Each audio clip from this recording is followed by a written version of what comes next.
The conversation around precious metals typically centers on whether you should own them at all. But that's the wrong question, because the real divide isn't between those who hold metals and those who don't.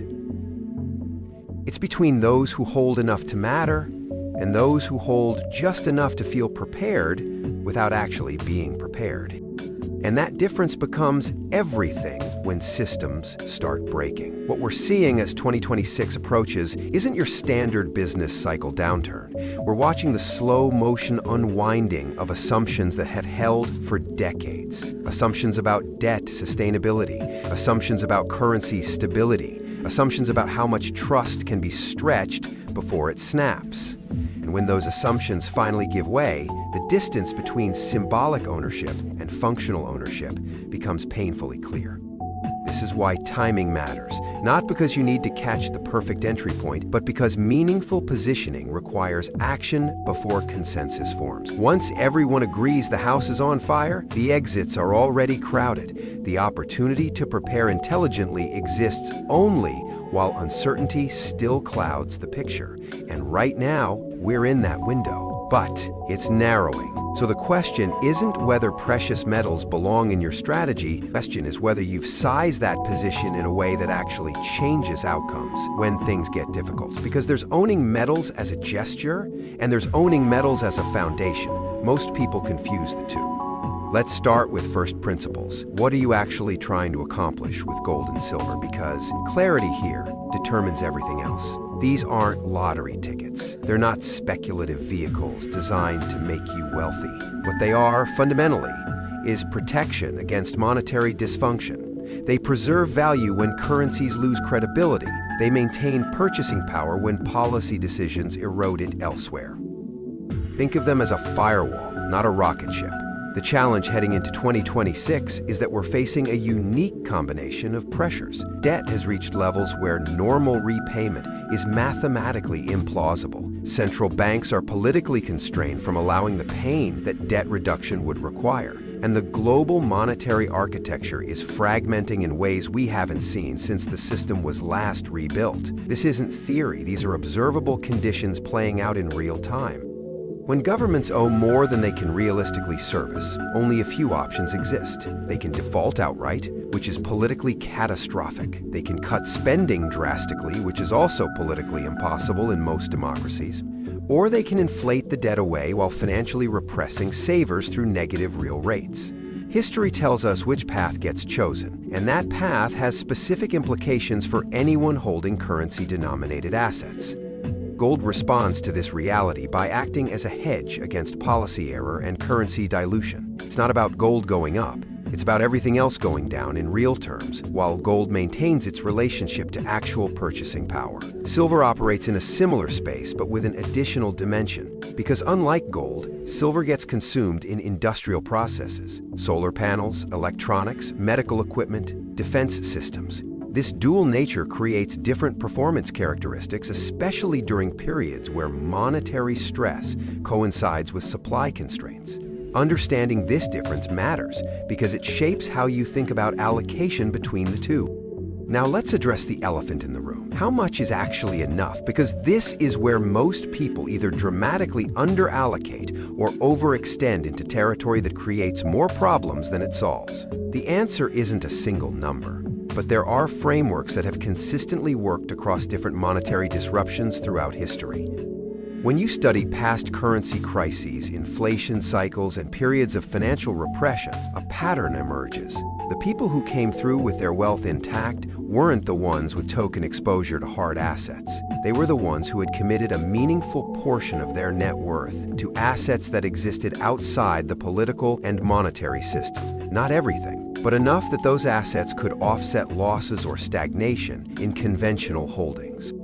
For most people, meaningful tends to fall somewhere between 10% and 30% of investable assets in precious metals. That's a wide range, and where you land within it depends entirely on your specific situation, your debt levels, your income stability, your geographic exposure to currency risk, your liquidity needs, your psychological tolerance for volatility. Below 10%? Metals tend to feel reassuring without actually moving the needle if things deteriorate. You'll own them, you'll watch them, but they won't materially change your financial outcome. Above 30%, you start running into practical problems. Liquidity becomes constrained. Volatility becomes harder to stomach. Opportunity costs mount. And for most people, the psychological weight of being that heavily positioned in assets that don't generate yield creates decision-making problem.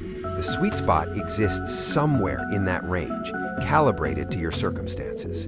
Within your metals allocation, the split between gold and silver matters more than people realize. Gold is the anchor.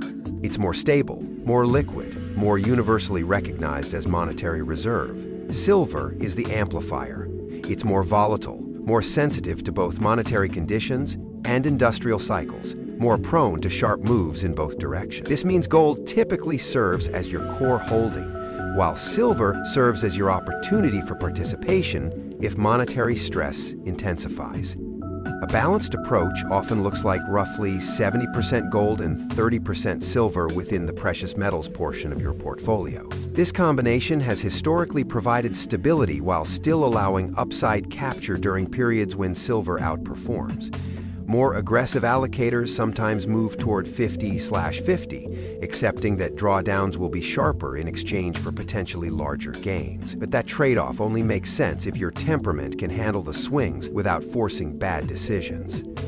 Because here's what people forget. The best allocation in the world doesn't help if you abandon it under pressure. And pressure will come. There will be long stretches where metals appear dead while everything else rallies. There will be sharp sell-offs that test your conviction. There will be moments where you question whether you've made a massive mistake. This is the cost of holding insurance. It only pays off when you need it, and it feels expensive right up until that moment. This is why enough isn't just about the number. It's about the number you can hold without constantly second-guessing yourself. Let's talk about form of ownership, because this is another area where people make critical mistakes. Physical metals and paper representations of metals are not the same thing. They behave differently, especially under stress. Physical gold and silver eliminate counterparty risk. You're not depending on any institution to honor a promise. But physical ownership introduces storage concerns, insurance considerations, and liquidity friction. Paper instruments offer convenience and easy trading, but they introduce dependence on the financial system functioning properly. In stable times, that distinction doesn't matter much. In unstable times, it matters enormously. Many people underestimate how quickly these differences become relevant when trust starts eroding.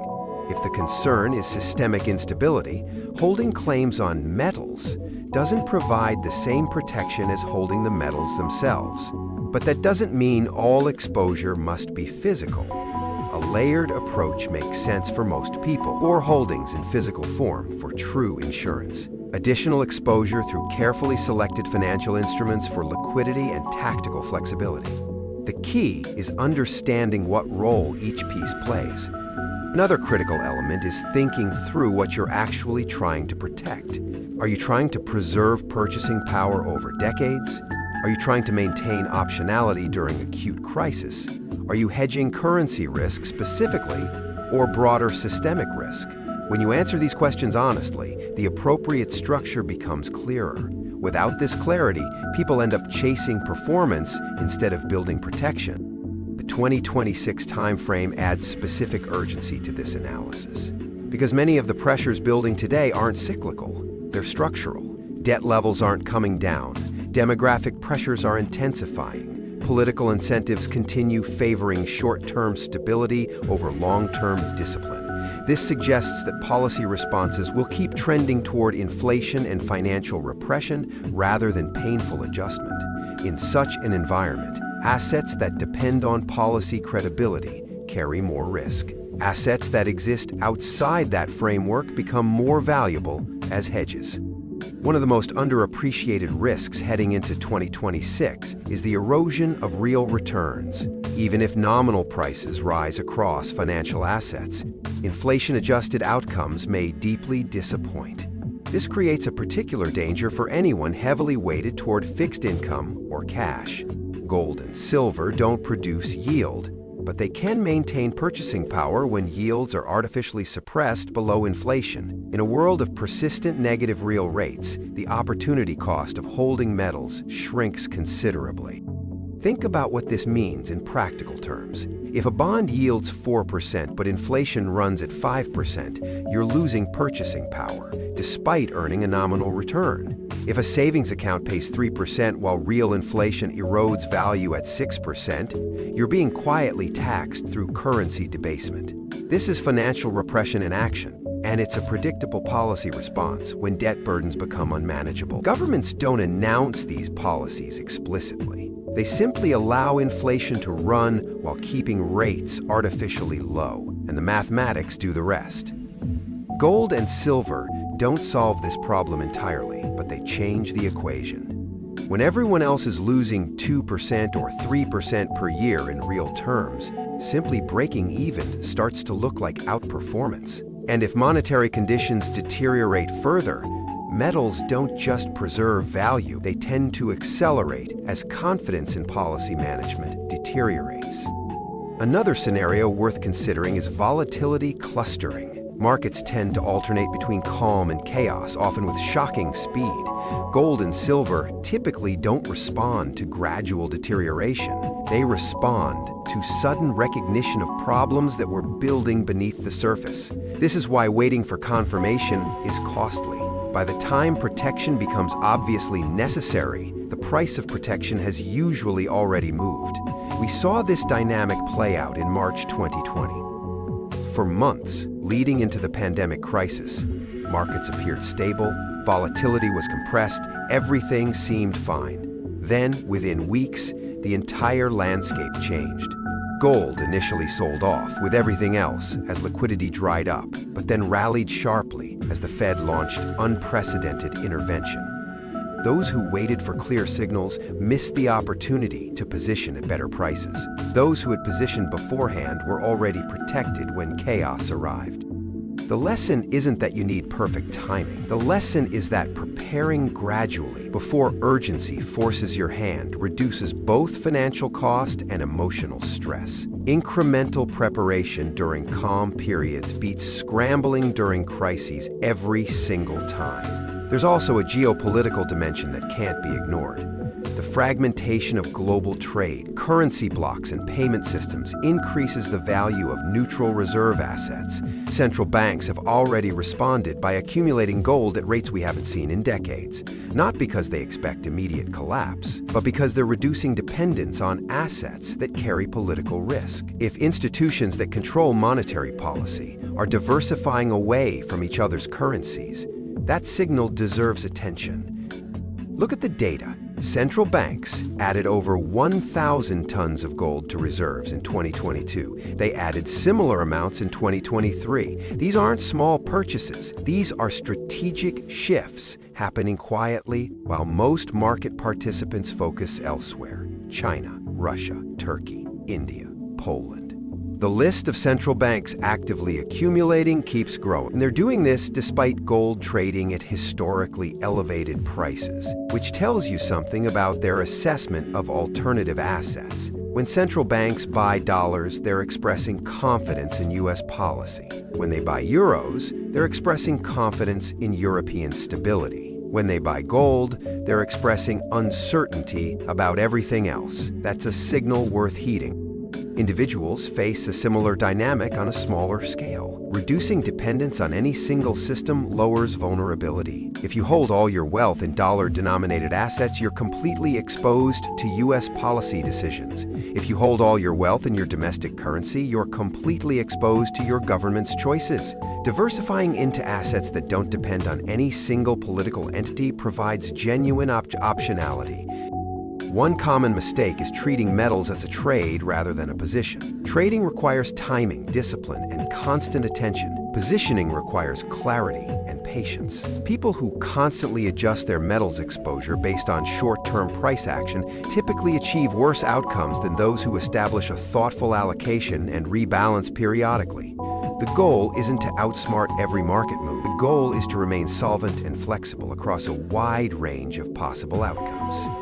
This distinction matters more than most people realize. Traders look at charts, follow momentum, and try to capture moves. Position holders look at fundamentals, assess risk, and build insurance. Traders need to be right about timing. Position holders need to be right about direction and structure. The mental frameworks are completely different, and confusing the two creates problems if you're positioning in metals for protection. You're not trying to nail the bottom or catch every rally. You're trying to establish coverage that matters when conditions deteriorate. That means being comfortable holding through periods of underperformance. That means not panicking during sharp corrections. That means understanding that insurance costs money right up until the moment you need it. Rebalancing itself deserves more attention than it typically gets. As metals perform well relative to other assets, their portfolio share grows. At some point, trimming back and reallocating can reduce risk without abandoning protection. Conversely, when metals underperform, adding modestly can restore balance. This systematic approach removes emotion from the process and aligns behavior with long-term objectives. A simple rebalancing framework might work like this. Set your target allocation, perhaps 15% in precious metals. As markets move, allow some drift, maybe up to 5% in either direction. So if metals rally and grow to 20% of your portfolio, you trim back to 15%. If they fall to 10%, you add back to 15%. This forces you to buy low and sell high automatically, without requiring predictions about short-term moves. The beauty of systematic rebalancing is that it removes guesswork. You're not trying to outsmart the market. You're simply maintaining your chosen risk profile. And over time, this discipline tends to improve outcomes by preventing extreme positions from developing. For those worried about starting too late, remember that preparation isn't binary. Being partially prepared beats being unprepared. The worst position is paralysis. Spreading adjustments over time reduces both timing risk and psychological burden. Markets don't require perfection, they require prudence. Let's talk about specific implementation, because this is where theory meets reality. Say you've decided that 15% in precious metals makes sense for your situation, with a 70/30 split between gold and silver. You have $100,000.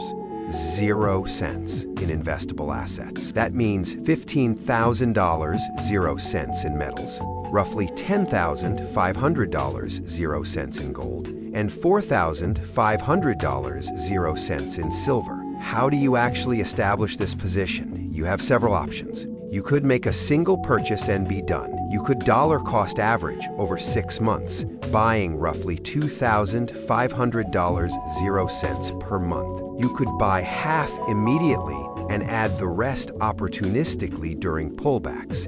Each approach has merits depending on your psychology and market conditions. If you're confident in your analysis and comfortable with timing risk, establishing the position quickly makes sense. You stop worrying about it and move on. If you're more cautious or concerned about buying before a correction, spreading purchases reduces timing risk at the cost of potentially missing some upside if prices rally. There's no perfect answer, but there is a wrong answer, and that's doing nothing while waiting for ideal conditions that may never arrive. For physical metals, you also need to think about form. Gold comes in various sizes, from 1-ounce coins to kilogram bars. Silver comes in everything from 1-ounce rounds to 100-ounce bars. Smaller denominations offer more flexibility, but carry higher premiums. Larger bars offer lower premiums, but less divisibility. Most people benefit from a mix, holding primarily standard forms like 1-ounce gold coins and 10-ounce silver bars, while keeping some smaller denominations for flexibility. Recognized coins like American Eagles, Canadian Maples, or South African Krugerrands offer advantages. They're widely recognized, easily verified, and highly liquid globally. Bars and rounds can offer lower premiums, but may face more scrutiny when it's time to sell. The premium you pay up front is effectively the cost of insurance and liquidity. It's worth paying reasonable premiums for quality products from reputable dealers. Storage deserves serious thought. For smaller amounts, home storage with appropriate security measures makes sense. A quality, safe, proper insurance and discretion about what you own. As amounts grow larger, professional vaulting becomes worth considering. Allocated storage means specific bars or coins are segregated in your name. Unallocated storage means you own a claim on a pool of metal. Allocated costs more, but eliminates commingling risk. Some people split storage, keeping smaller amounts at home for immediate access and larger amounts in professional vaults for security. Others prefer keeping everything at home for complete control. Others prefer keeping everything vaulted for complete security. Your choice depends on your specific concerns and circumstances. For paper exposure, the landscape is more complex. Gold and silver ETFs offer easy access and liquidity, but introduce counterparty considerations. Physical back ETFs like GLD or SLV hold actual metal in vaults, making them closer to physical ownership. Futures-based products introduce roll costs and tracking errors. Mining stocks offer leverage to metal prices, but introduce company-specific risks including management quality, operational challenges, and political jurisdiction. Mining stocks deserve special attention because they're often misunderstood. They're not pure plays on metal prices. They're leveraged bets that amplify moves in both directions, while introducing operational risks that have nothing to do with gold or silver prices.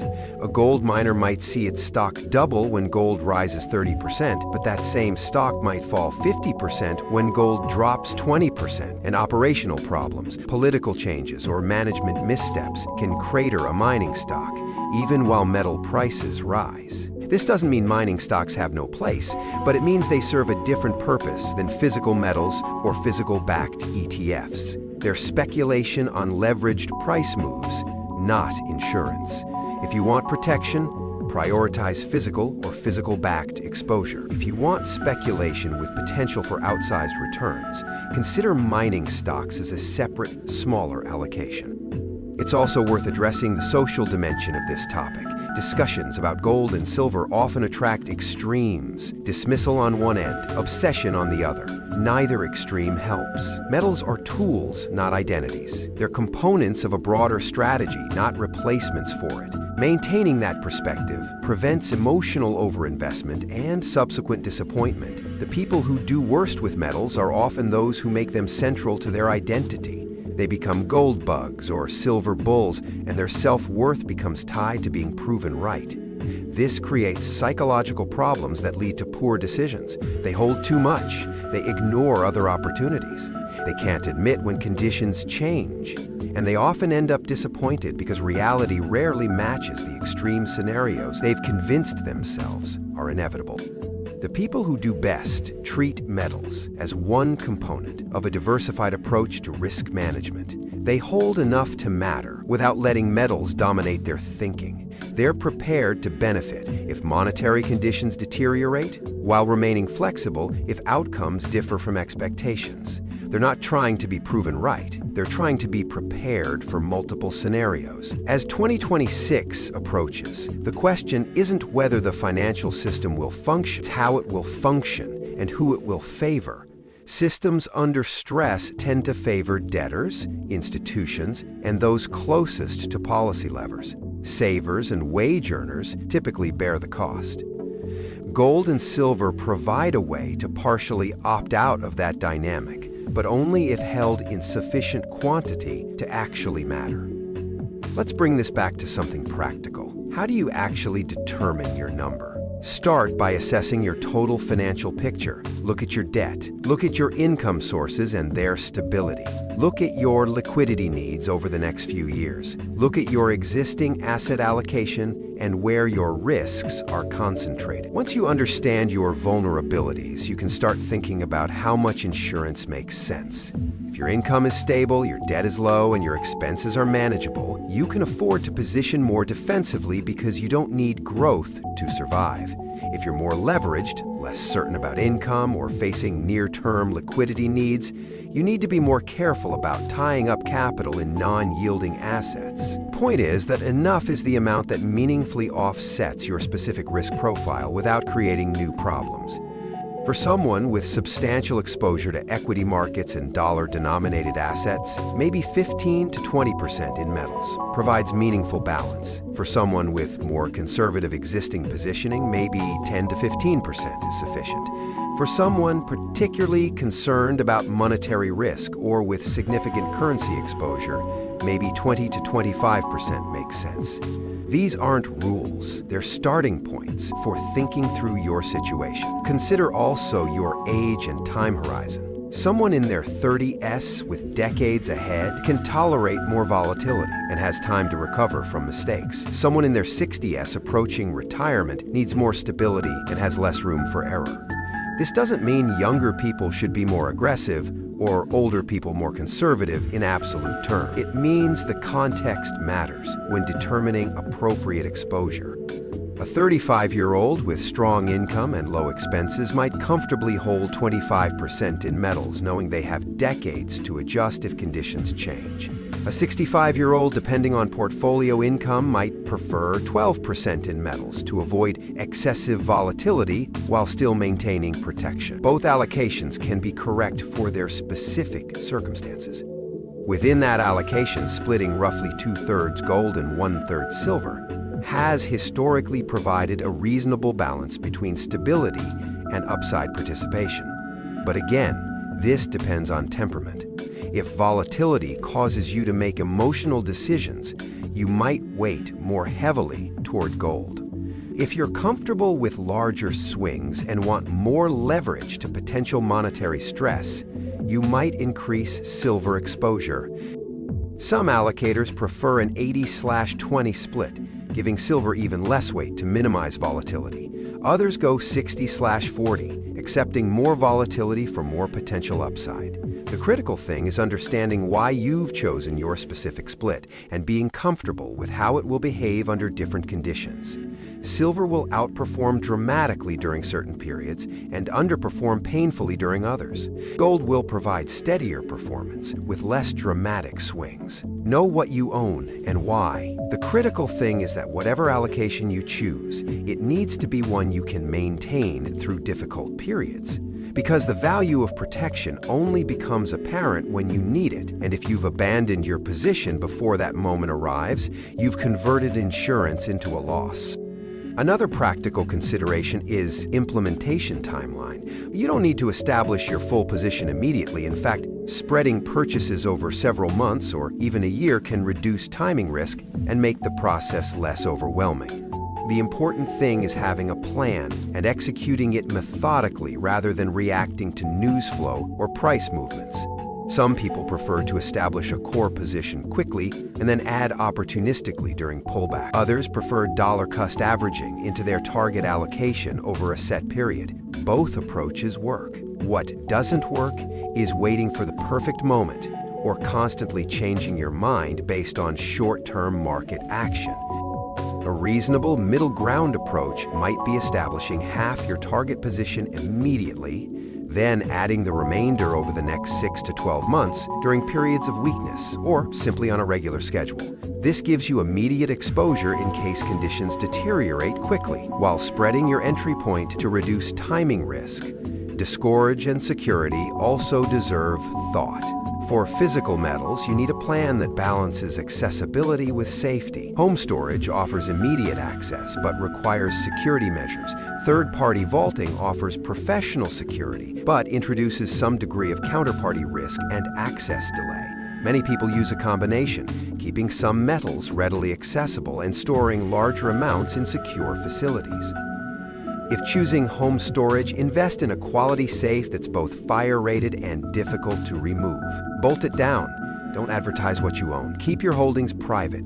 Insurance may or may not cover precious metals depending on your policy, so verify coverage or consider a separate rider. These practical details matter more than people realize. If choosing vaulting, do your due diligence. Understand exactly what you own and where it's stored. Verify the company's reputation, insurance coverage, and audit procedures. Understand fee structures, including storage costs, insurance premiums, and any transaction fees for deposits or withdrawals. Cheaper isn't always better if it comes with increased risk or reduced service. For paper exposure through ETFs or mining stocks, the considerations are different. You need to understand the specific risks of each vehicle. Not all gold ETFs are structured the same way. Some own physical metal, some own futures contracts, some use complex derivative structures. Mining stocks offer leverage to metal prices, but introduce company-specific and operational risks. Understanding what you actually own matters more than most people realize. The psychological aspect of holding metals also deserves acknowledgement. There will be long periods where they appear to do nothing while everything else performs. This is normal. This is the cost of insurance. People who can't tolerate this discomfort tend to abandon their positions right before they become valuable. This is why conviction matters as much as allocation.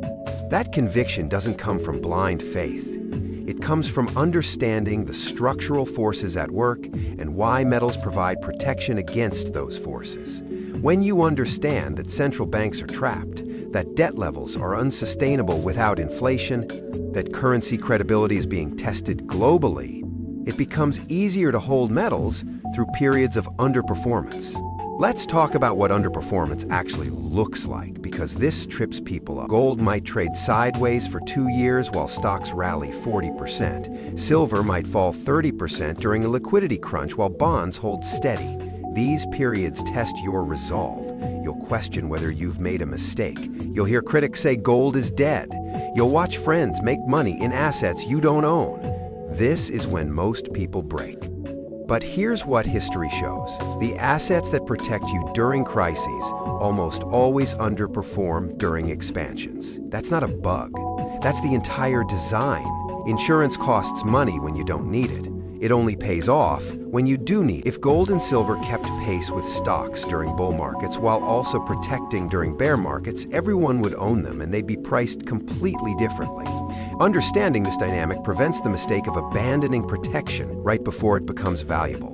The worse metals perform relative to other assets during good times, the more important they become for bad times. And the longer they underperform, the more violently they tend to catch up when conditions change. As we move closer to 2026, the margin for error narrows, not because of some specific date or prediction, but because the cumulative weight of existing imbalances is building. Policy options are narrowing, political constraints are tightening, and the space for adjustment without pain is shrinking. This doesn't mean panic. It means preparation while conditions allow for clear thinking.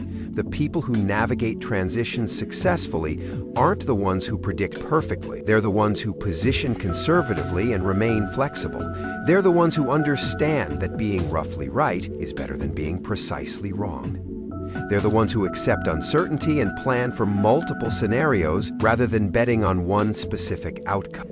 Gold and silver are tools for that kind of thinking. They're acknowledgments of limits. Limits to debt, limits to policy, limits to trust. As those limits become more visible, the role of tangible monetary assets becomes clearer. But that clarity often comes too late for those who waited for it. Think about the sequence of a typical monetary crisis. First comes complacency. Everything seems fine. Critics are dismissed. Warnings are ignored. Then comes recognition. A few people notice problems. Prices start shifting, but most people remain comfortable. Then comes concern. More people start paying attention. Protection becomes more expensive. Some people position, but most still wait. Then comes crisis. Everyone recognizes the problem simultaneously. Protection becomes very expensive or unavailable. Panic drives poor decisions. The opportunity to position intelligently exists during complacency and recognition. By the time concern becomes widespread, much of the opportunity has passed. By the time crisis arrives, you're no longer positioning, you're reacting. And reactive decisions are rarely good decisions. Where are we now in that sequence? Probably somewhere between complacency and recognition. Some people see the structural pressures building. Most don't. Metals remain accessible at prices that, while elevated historically, haven't yet priced in serious monetary stress. This window won't last indefinitely. Ultimately, enough is the amount that lets you sleep at night while remaining financially flexible. It's the amount that would meaningfully offset a decline in purchasing power without forcing you to sacrifice liquidity or opportunity. It's not a number someone else can give you. It's a range you arrive at through honest assessment of your situation, your risks, and your temperament. The most important takeaway is this: preparation isn't about predicting disaster. It's about acknowledging uncertainty. Gold and silver aren't bets on collapse. They're insurance against instability. And like any insurance, they only work if sized appropriately relative to what you're trying to protect. If you've been focused exclusively on whether metals will go up or down next week, you're asking the wrong question. The real question is whether your financial structure can handle multiple scenarios without forcing reactive decisions under pressure. That's what enough really means. As we head toward 2026, the people who do best won't be the ones who guessed perfectly. They'll be the ones who positioned thoughtfully, sized appropriately, and stayed disciplined. Gold and silver are tools for that discipline, not shortcuts around it. Used intelligently, they provide stability in an unstable environment. Used carelessly, they become another source of stress. The window for clear thinking exists before urgency takes over. That window is still open, but it doesn't stay open indefinitely. Preparing while conditions are relatively calm is substantially easier than scrambling when they're not. The goal isn't to be alarmist. The goal is to be realistic about what's building and honest about what makes sense in response. Because when this chapter of monetary history is written, the distinction that will matter isn't who owns some gold and silver. It's who owned enough, and here's the uncomfortable reality that most people avoid confronting. Enough isn't comfortable. It doesn't feel exciting. It won't impress anyone at dinner parties. Enough means committing real capital to assets that might do nothing for years. It means accepting opportunity costs. It means watching other investments outperform while your insurance just sits there, waiting. But that discomfort is exactly the point. If holding metals felt easy and rewarding all the time, they wouldn't be insurance, they'd be speculation. And speculation is the opposite of what you need when the goal is protection. The assets that feel best to hold during bull markets are usually the ones that hurt most during corrections. The assets that feel uncomfortable during expansions are usually the ones that preserve wealth during contractions. This is why so few people actually position properly. Because doing what works requires doing what feels wrong. It requires commitment when everyone else is dismissive. It requires patience when everyone else is chasing returns. It requires maintaining conviction when everyone else is laughing at you for holding barbarous relics that don't pay dividends or interest. The irony is that by the time holding metals feels comfortable and obvious, the best positioning opportunities have already passed. When your neighbors are talking about buying gold, when financial media is running constant coverage about precious metals, when prices are parabolic and everyone agrees metals are the place to be, you're probably late. Not too late to benefit, but late enough that much of the protection value has been priced in. It is the fundamental challenge of preparation. The time to prepare is precisely when preparation feels unnecessary. The time to buy insurance is when the house isn't on fire. The time to position defensively is when offense looks more attractive. And the time to commit meaningful capital to metals is when doing so feels excessive compared to the visible risks. So, as you think about your own number, as you calculate what enough means in your specific situation, remember that the answer probably feels like too much. It probably feels uncomfortable. It probably feels like you're giving up opportunities elsewhere. And those feelings are actually confirmation that you're thinking about it correctly. Because if your metals allocation feels comfortable and easy, it's probably not large enough to matter when you actually need it to matter. The final consideration worth mentioning is legacy and generational thinking. For those with significant wealth or family obligations, metals serve an additional purpose beyond personal protection. They represent transferable value that transcends political boundaries and currency regimes. Throughout history, families that preserved wealth across generations often did so by maintaining positions in tangible assets that could survive regime changes, currency resets, and political upheaval. This isn't about paranoia or extreme scenarios. It's about recognizing that the systems we rely on today may function differently tomorrow. The dollar's role as global reserve currency isn't guaranteed forever. The stability of Western financial markets isn't permanent. The political structures that protect property rights can shift. Gold and silver provide a form of wealth that exists independent of these systems, making them valuable not just for you, but for those who come after you. This generational perspective changes the calculation slightly. If you're thinking only about your own lifetime, your allocation might be more conservative. If you're thinking about preserving wealth across generations or providing your children with protection you didn't have, your allocation might be more substantial. Neither approach is wrong, but the distinction matters when determining what enough really means in your specific context. The question of enough ultimately comes down to this. When the systems we've relied on start functioning differently, when the assumptions that held for decades no longer apply, when trust in institutions erodes and policy options narrow, will your positioning matter? Will it change your outcome? Or will you be one of the many who thought they were prepared but weren't? Because that's the gap we're really talking about, not between owning metals and not owning them, but between owning enough to make a difference and owning just enough to feel like you did something. History suggests that gap is where most people find themselves. And by the time they realize it, the window to adjust has closed.